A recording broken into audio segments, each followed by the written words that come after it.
printed resolution entitled Ecclesiastics Indicted. Now, this is a copy of that tract, life-size. Imagine distributing this tract to people in your territory or putting it in their doors. The introduction to the resolution stated the following: the indictment herein is laid chiefly against the clergy, showing that they have fallen before the temptations of Satan, proved unfaithful to the Lord and to the responsibility resting upon them, and that this is the chief cause of the world's present deplorable state. Strong words from the organization back in 1924. Point number 3 of the resolution stated this: that they, the clergy, have failed and refused to preach to the people the message of Messiah's kingdom and to point them to the evidences relating to his second presence.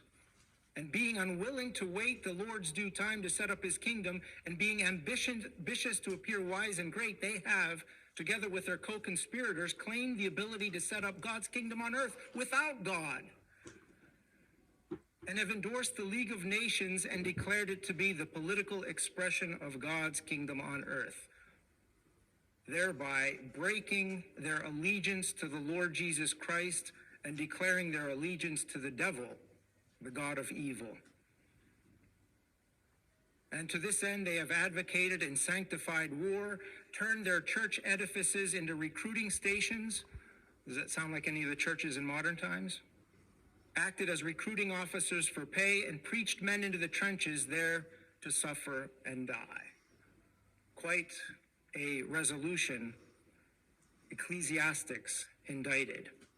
Nothing has changed. The clergy still teach lies, foment war, and fail to preach the good news. They're still riding on the back of the beast, too. Well, back in 1924, as reported in the October 2024 study edition of the Watchtower, in the small town of Cleveland, Oklahoma, Brother Frank Johnson finished distributing the tracts 20 minutes before he was to be picked up by other publishers. Well, he couldn't just wait out in the open because men from the town were angered and they were seeking to find him.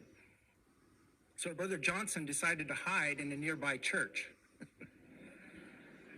Finding it empty, he left copy of Ecclesiastics Indicted in the preacher's Bible and at each seat. He exited the church as quickly as he had come. Well, he still had some time, so he visited 2 more churches, following a similar pattern. Frank rushed back to the spot where he was to be picked up. He hid behind a fuel station, keeping an eye out for the men who were with him. The men drove by, but they didn't see him. As soon as they were gone, Frank's fellow preachers who had been witnessing nearby arrived to pick him up, and they all drove off together. Now, as they were leaving town, one of the brothers recalled, "We passed by the 3 churches. There were as many as 50 people standing out in front of each church. Some of the people were reading the tract, others were holding it up for the preacher to see. Well, we had a very close call," he said, "but we thanked Jehovah our God for his protection and the knowledge to outwit these enemies of the kingdom." So that's part of our theocratic history, your theocratic history. You continue to preach with the same